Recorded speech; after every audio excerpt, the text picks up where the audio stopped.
अब सर ये बताइएगा कि पाकिस्तान में जब हम इस लूली लंगड़ी जमहूरियत की बात करते हैं तो हम जानते हैं कि इसका एक बड़ा सबब जो है वो मौरूसी सियासत है। लेकिन अगर ये कमज़ोर जमहूरियत यहाँ राइज है तो फिर भी कहीं ना कहीं इसका क्रेडिट अगर देने की बात की जाए तो इसी के पास है।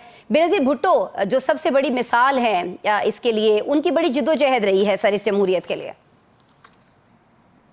बहुत शुक्रिया आसमा।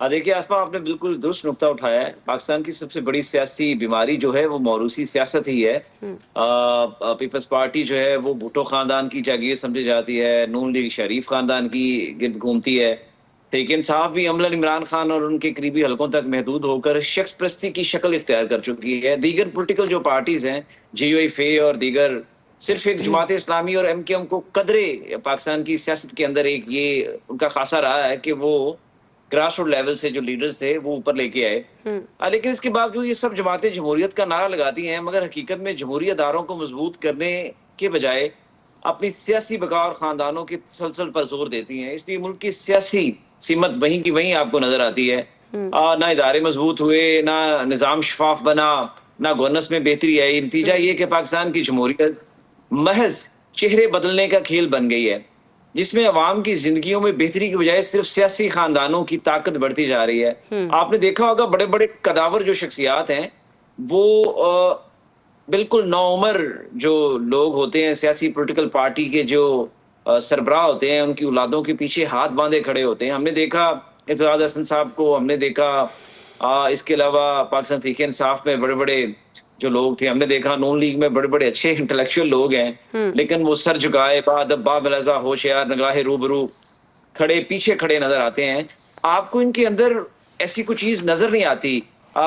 लेकिन इसके बावजूद, इन सारी बातों के बावजूद, शख्सियत प्रस्ती है, तसलसल नहीं आगे बढ़ रहा, मरूसी सियासत है, इनके DNA के अंदर एक फॉल्ट लाइन है जिसपे वो ये समझते हैं कि हम इनके साथ रहेंगे तो अपने कुछ बेनिफिट्स हासिल कर सकेंगे।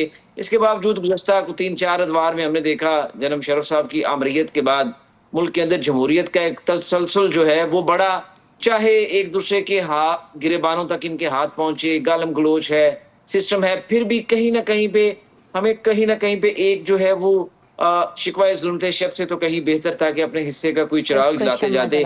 टिमटमाता चिराग जो है, कोई एक शमा है जो हमें कहीं दूर से नजर आती है।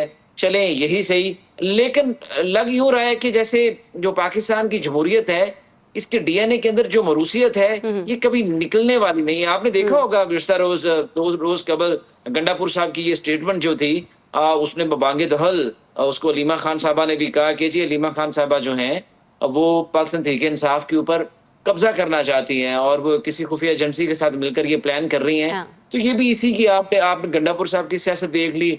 इसके बावजूद के पता उनको कुछ नहीं है, लेकिन KP के अंदर वो वज़ीर आला हैं और लोग जो है बड़े बड़े इंटेलेक्चुअल उनके सामने बैठे हैं। तो ये आपने बिल्कुल ठीक कहा, ये बेहतरी आने की बजाय सिर्फ चेहरे बदलने का खेल बनती जा रही है जमहूरियत।